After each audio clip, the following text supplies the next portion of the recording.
जी इधर देखिए ना, इनका क्या करना है? क्या हुआ? ये जो है कि सर जी, नहीं करना है, इनका भी करना है। अच्छा, रिडीमेबल डेट, अच्छा इररिडीमेबल का तो कोई इशू नहीं है ना। और कल मैंने आईआरआर का एक फार्मूला भी बताया आपको, फार्मूला याद है आईआरआर का? Lower rate plus lower rate की NPV divide by lower rate की एनपीवी माइनस हायर रेट की NPV multiplied by higher rate minus lower rate. अच्छा, रिडीमेबल डेट दो टाइप के होते हैं, एक पी शेयर और अदर, पी शेयर और अदर। अब इस पी शेयर के अंदर हम क्या करते हैं? पी शेयर की अगर मैं बात करूं तो इसमें जो फार्मूला होगा सिंपल ये लेना है, डिविडेंड, बल्कि मैं लिख देता हूं कि इसमें जो हमारा कैश फ्लो होता है ना,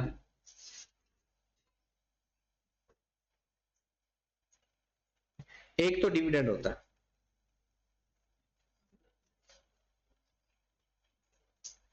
विदाउट टैक्स इफेक्ट, टैक्स का इफेक्ट नहीं लेना, टैक्स का इफेक्ट नहीं लेना। उसके बाद इसके अंदर आपके पास रिडम्पशन वैल्यू होगी,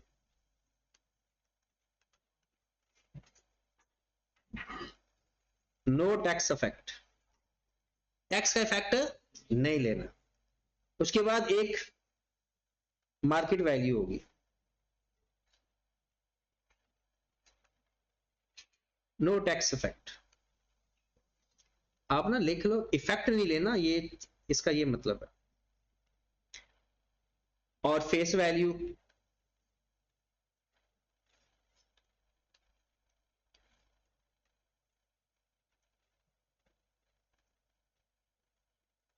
used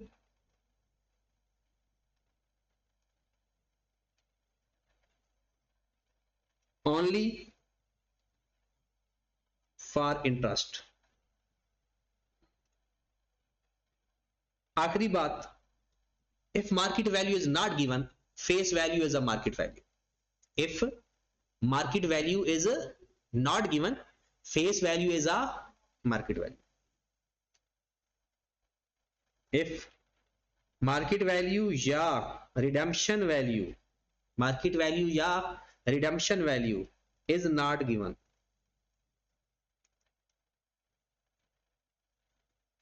then face value is a market value या redemption value.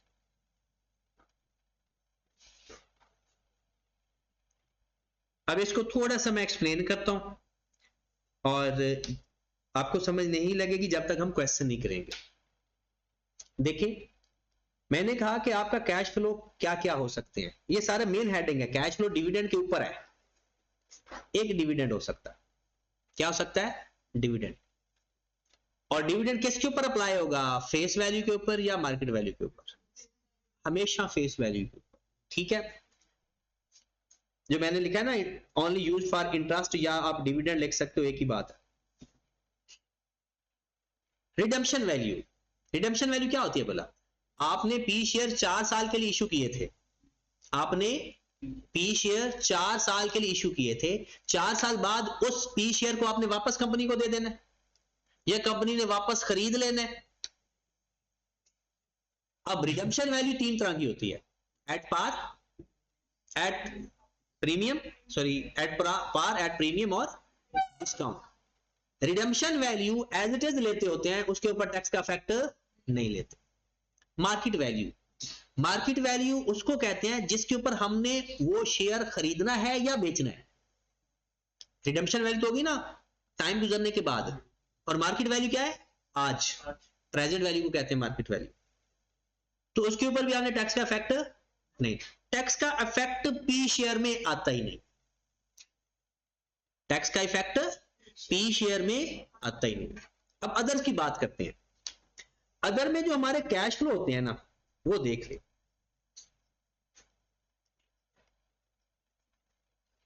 और हम किसका केस पढ़ रहे हैं? कंपनी का, इन्वेस्टर का नहीं। किसका कर पढ़ रहे हैं? कंपनी का। पहला, number 1, interest net of tax. क्या कैश फ्लो है इसका? Interest net of tax. दूसरा, रिडेम्पशन वैल्यू,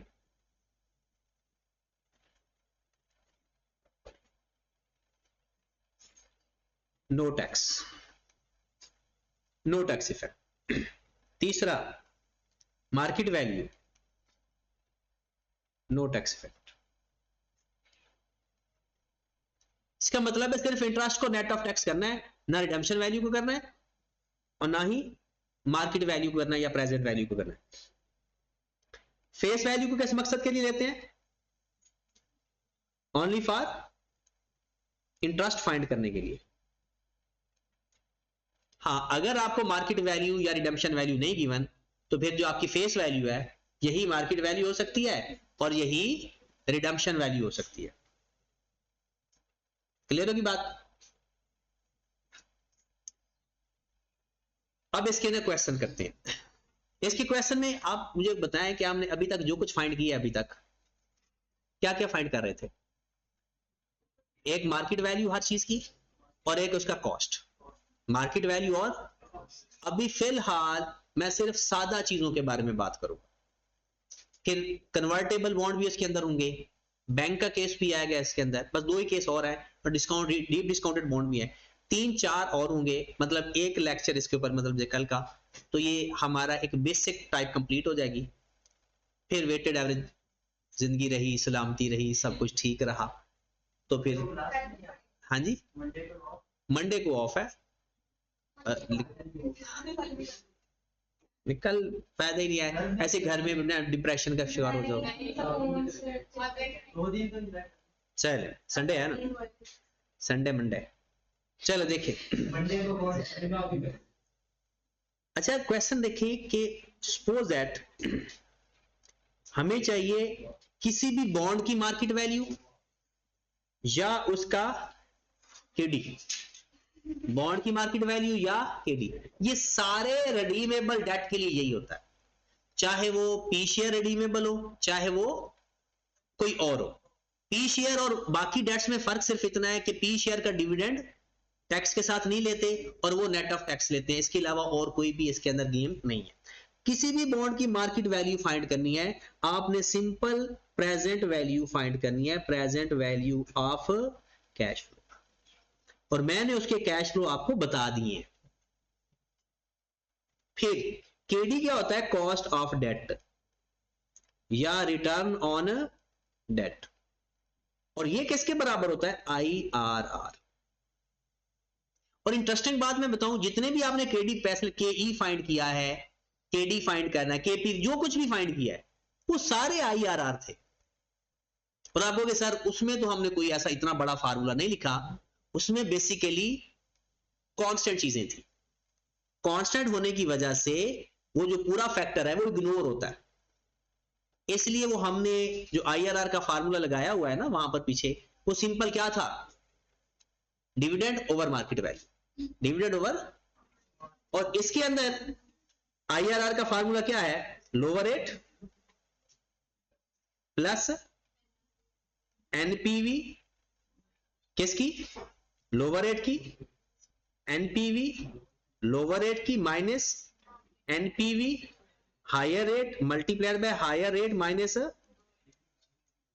और एक चीज आपको और बताई है, जब भी क्वेश्चन के अंदर NPV फाइंड करनी हो तो हम अपने साल 0 से स्टार्ट करेंगे, और जब भी मार्केट वैल्यू फाइंड करनी हो या प्रेजेंट वैल्यू फाइंड करनी हो, जब नेट प्रेजेंट वैल्यू चाहिए तो 0 से, और जब प्रेजेंट वैल्यू चाहिए हो तो 1 से। इस बात का आपने ख्याल रखना है, पेपर में बंदा भूल जाता है।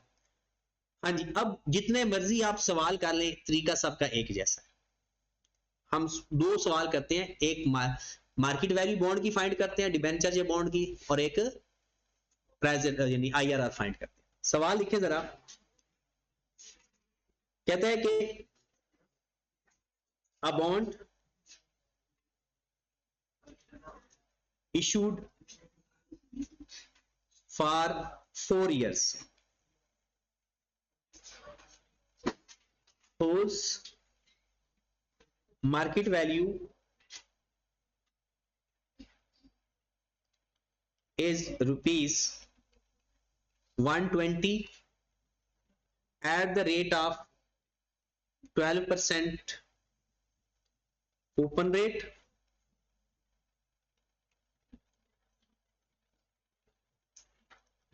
this bond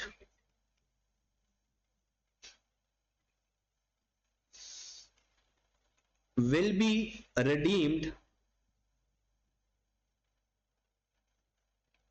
after 4 years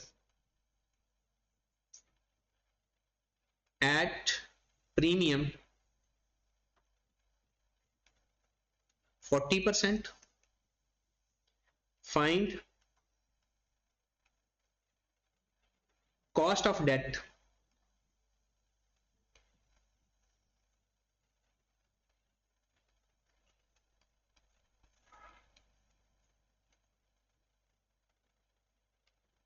हाँ जी, ये क्वेश्चन है हमारे पास।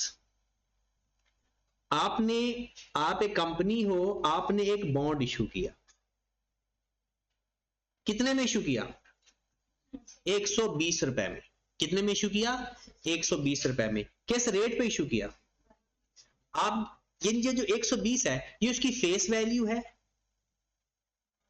जो हमने 120 रुपए का, हम कंपनी है, हमने 120 रुपए का एक बॉन्ड इशू किया 120 रुपए में, ये उसकी क्या है? Market value. इसका मतलब है वो बॉन्ड 100 रुपए का होगा। अब 1000 वाला तो नहीं हो सकता ना। बॉन्ड की फेस वैल्यू क्या है? टैक्स रेट भी लिख ले, 30%, टैक्स रेट 30%। जी, एक ही सवाल को समझ ले तसल्ली से, बातें सारी क्लियर हो जाएगी, कंफ्यूजन ही नहीं होगी कोई। हमने कॉस्ट ऑफ डेट फाइंड करना है, उसका एक तरीका IRR फाइंड करना है, और IRR में क्या चाहिए? NPV। IRR में क्या चाहिए? NPV। तो हमने करना यह है कि यहां पर लिख लेने ईयर्स। मैं 0 से शुरू करूं या 1 से स्टार्ट करूं? क्यों बोला? क्योंकि IRR के अंदर नेट प्रेजेंट वैल्यू चाहिए होती है, और हम नेट प्रेजेंट वैल्यू के लिए IRR फाइंड करने के लिए 0 से साल शुरू करते हैं। उसके बाद आपने लिखना है यहां पर कैश फ्लो। अब जरा खामोशी से बातें सुननी है। आपने इसके अंदर कैश फ्लो लिखने हैं, और कैश फ्लो मैंने ऊपर ही बता दिए सारे। सबसे पहले मैंने 100 रुपए वाला शेयर, मैं कंपनी हूं, 100 रुपए वाला बॉन्ड 120 रुपए में इश्यू किया। मेरा 120 रुपए इनफ्लो है या आउटफ्लो है? मैंने इश्यू किया, मैं कंपनी हूं, 120 रुपए मेरे लिए क्या हुआ? इनफ्लो। आपने नहीं लिखना, या जैसे मैं लिखता हूं वैसे लिख लेना, सवाल नहीं करना, सवाल बाद में। मैंने 120 रुपया अपना इनफ्लो शो कर दिया। अब क्योंकि सर ये तो आपने आउटफ्लो शो कर दिया, ये बाद में बताता हूं। अभी मैं कंपनी हूं, मैंने 100 रुपए वाला बॉन्ड 120 रुपए में लोगों को बेचा, मेरे पास 120 रुपए आ गया। अब मैंने लोगों को क्या देना है? हर साल इंटरेस्ट दूंगा। अब मैं कंपनी हूं और मैंने अब हर साल, वो मेरा इनफ्लो होगा या आउटफ्लो होगा? मेरा आउटफ्लो होगा। मैंने किस रेट के हिसाब से पैसे देने हैं? 12% के हिसाब से। तो मैं 120 का 12% लूंगा या उसकी फेस वैल्यू का 12%? ये बात आप समझ लग रही है ना साफ साफ? मैं 100 रुपए का 12% लिया, वो आ गया 12 रुपए। मैं वो इंटरेस्ट नेट ऑफ टैक्स लिखूंगा या एज इट इज 12 रुपए लिखूंगा? अब बताएं, मैंने अभी लिखवाया है। P शेयर होंगे तो मैं 12 रुपए एज इट इज लिखूंगा। अगर आप लोगों को मैंने ये बातें जो अभी अभी सारी बताई थी, ये देखो, इंटरेस्ट मैंने कैसे लिखना है? कैश फ्लो में अदर डेट का कैश फ्लो जो मैं लिख, ये सारे, ये कैश फ्लो है, 3 कैश फ्लो है, बस 3 ही कैश फ्लो है। और इसमें भी 3 कैश फ्लो है, एक डिविडेंड, एक रिडेम्पशन वैल्यू, एक मार्केट वैल्यू। फेस वैल्यू तो वो फाइंड करने के लिए इस्तेमाल होती है बस। तो ई शेयर्स का अगर मैं लेता कैश फ्लो तो 12 रुपए एज इट इज लेता, और अगर मैं किसी और डेट का लूंगा तो नेट ऑफ टैक्स लूंगा। ये बात नहीं समझ लग रही अभी भी? 12 रुपए आ गया, 12 रुपए को किससे मल्टीप्लाई करोगे? 70% से क्यों किया? 1 माइनस 30%, 1 माइनस, तो लो जरा 12 का 70%, 8.4 मेरा इनफ्लो है या आउटफ्लो है? आउटफ्लो। आपको कि सर आप अजीब है, इनफ्लो को आउटफ्लो लिखी जा रहे हैं, आउटफ्लो को इनफ्लो। ये जो नोटेशन लिखने वाली होती है ना, ये आप अपोजिट लिख सकते हैं। अगर मैं इनफ्लो को आउटफ्लो लिखता यानी 120 को, तो मुझे बाकी सब के ऊपर ब्रैकेट लगानी पड़ती। तो मैं ब्रैकेट से बचने के लिए ना उल्टा काम किया, मैंने इनफ्लो को ब्रैकेट में लिख दिया और आउटफ्लो को उसको अपोजिट लिखूंगा। मैंने इनफ्लो को क्या लिख दिया? ब्रैकेट के अंदर, तो फिर मैं आउटफ्लो क्या लिखूंगा? अगर मैंने सपोज आउटफ्लो लिख देता, मैं इनफ्लो लिख देता ऐसे, तो आपको पता है फिर 8.4 को भी मैंने ऐसे करना था, क्योंकि ये सारे फिर क्या बनते हैं, तो अभी आउटफ्लो, आउटफ्लो में फिर ऐसे लिखता, तो मुझे हर नंबर के बाहर ना ब्रैकेट लगानी पड़ती। तो ये जरूरी नहीं होता कि आपने हमेशा ब्रैकेट वाला ही आउटफ्लो समझना है, आप ब्रैकेट वाला इनफ्लो भी कह सकते हो। बस ये देखना है कि आपके क्वेश्चन की खूबसूरती मान देना पड़ जाए, क्योंकि अगर इतनी ब्रैकेट्स लगाएंगे ना, अब देखना सिर्फ एक ब्रैकेट हमें चाहिए होगी, बाकी सारा ब्रैकेट के बगैर आ जाएगा। जैसे अभी बात खत्म होगी या कुछ अभी बाकी है? एक चीज बाकी है, 4 साल गुजर गए, अब हमने वो वाला शेयर वापस खरीद लेना है। कितने पे खरीदोगे? 140 रुपए का। कैसे पता चला? At premium 40%। अब कहोगे सर 120 का ना 40%, नहीं नहीं, वो तो मार्केट वैल्यू है। इंटरेस्ट हो, प्रीमियम हो, डिस्काउंट हो, वो फेस वैल्यू पे लगता होता। तो वो शेयर जो मैंने 120 रुपए का लोगों को कहा था, 5 साल बाद मैंने लोगों से कहा कि वापस दे जाना, हम आपको 140 रुपया देंगे। मेरा इनफ्लो है या आउटफ्लो है? आउटफ्लो। और मैंने आउटफ्लो को किस फॉर्म में लिखूंगा? कितना लिखूं? 100। तो ब्रैकेट में तो नहीं लिखूंगा ना, क्योंकि मैं आउटफ्लो सारे ब्रैकेट के बगैर लिख रहा हूं। हाँ, यहां पर एक मसला है, मैं 4 सालों को 2 दफा लिख रहा हूं।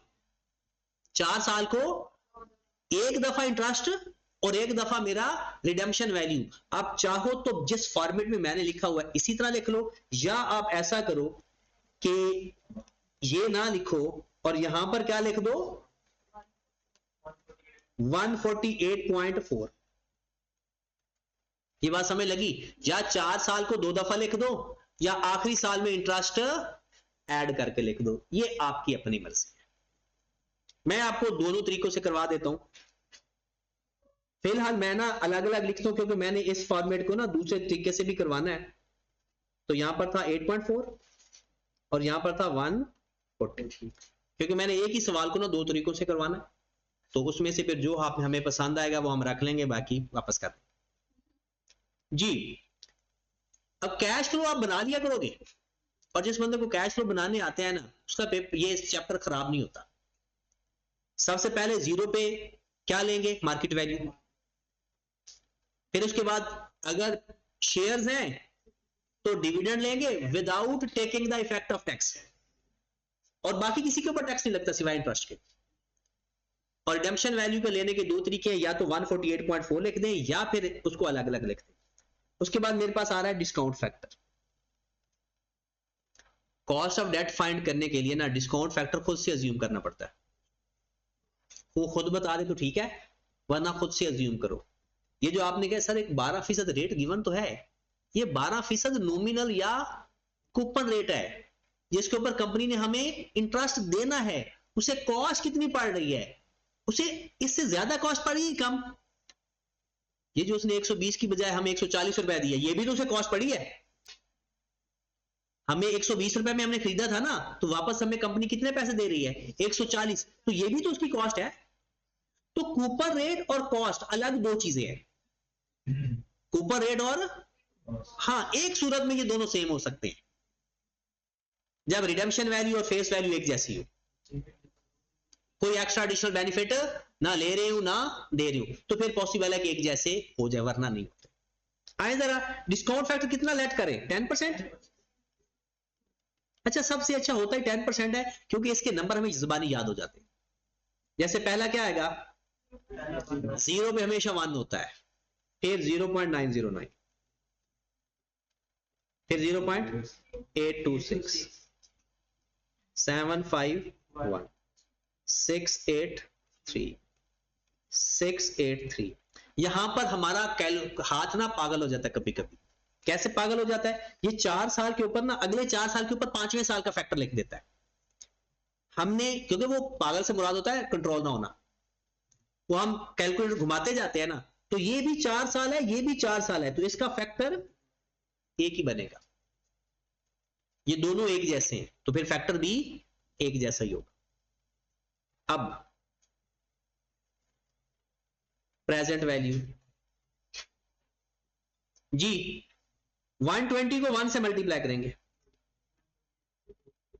8.4 को 0.909 से मल्टीप्लाई करेंगे, 7.64, फिर 8.4 को 6.94, फिर 6.31, फिर 5.74, फिर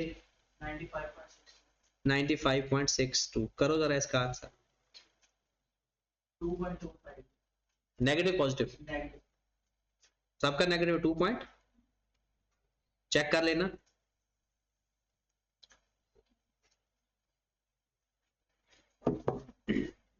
एक दफा वेरीफाई कर लेना।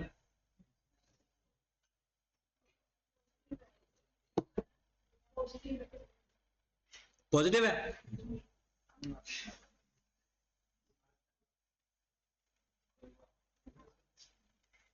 2.25।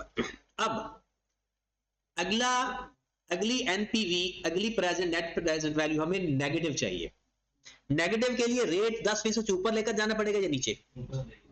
एनपीवी को हमने कम करना या ज्यादा? कम। नेगेटिव करनी है ना, एनपीवी कम करनी है तो रेट बढ़ाना पड़ेगा। 14% कर लेते हैं या 12% कर, 14% ही कर लेते हैं। डिस्काउंट फैक्टर थोड़ा सा 15% भी ले सकते हो, प्रॉब्लम नहीं है, ताकि ना कोई शक शुबा ना रहे। पहला तो 1 नहीं आएगा, 1 divide by 1.14, 1 divide by 1.14, 0.877 divided by 1.14, 0.770, 0.675, 0. Next 59, next 0.59, क्योंकि आखिर में हमने साल को 2 दफा लिखा हुआ। अब इसकी भी प्रेजेंट वैल्यू फाइंड कर लेते हैं।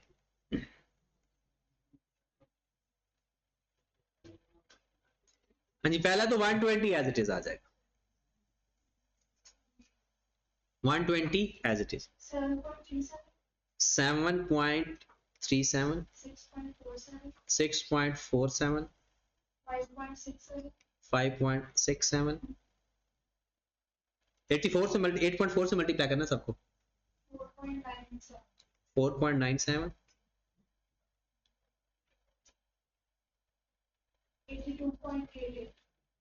82. इसको भी फिर 7 ही लिख लेते हैं, सारे 7 आ रहे हैं ना, वैसे ही एहतरामन।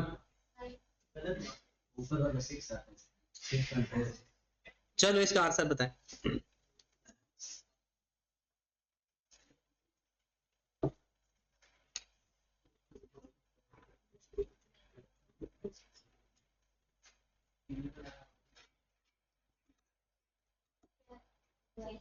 ट्वेल्व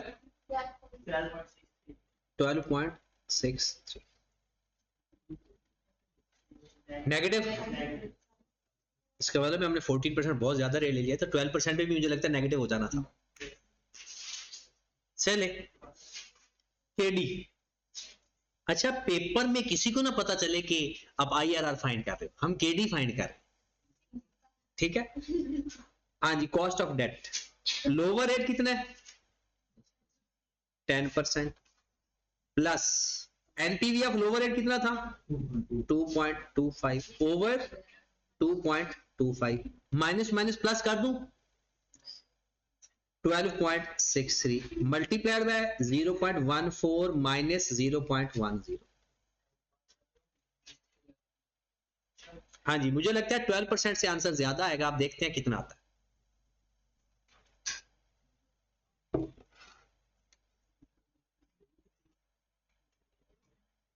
कम भी आ सकता है 10.6 10.6।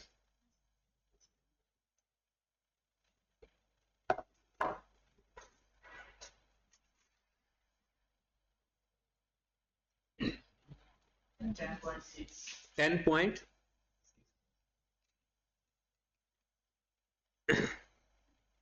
तो ये उसके लिए क्या बन गया कॉस्ट ऑफ डेट।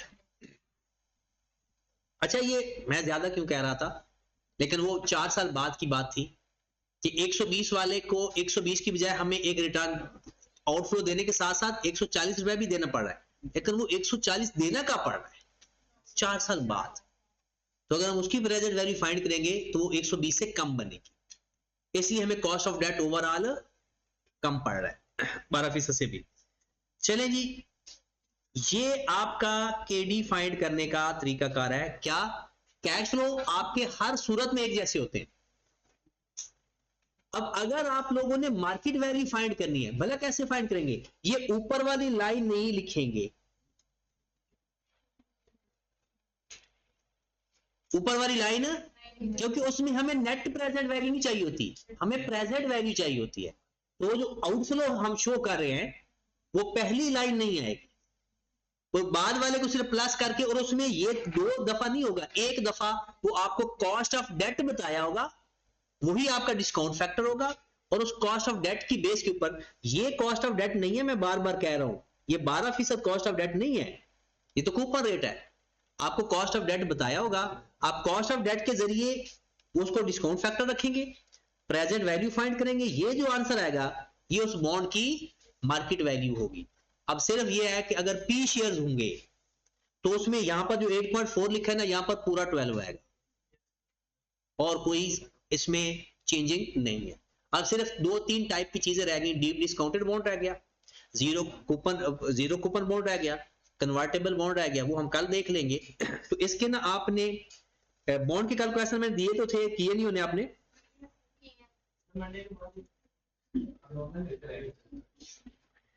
चलो एक दफा ना ये जिसने नहीं किए क्वेश्चन नंबर 3 देख लेगा, और क्वेश्चन नंबर 4 देख लेगा।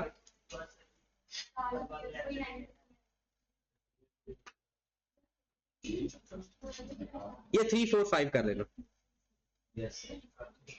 3, 4, 5 बस।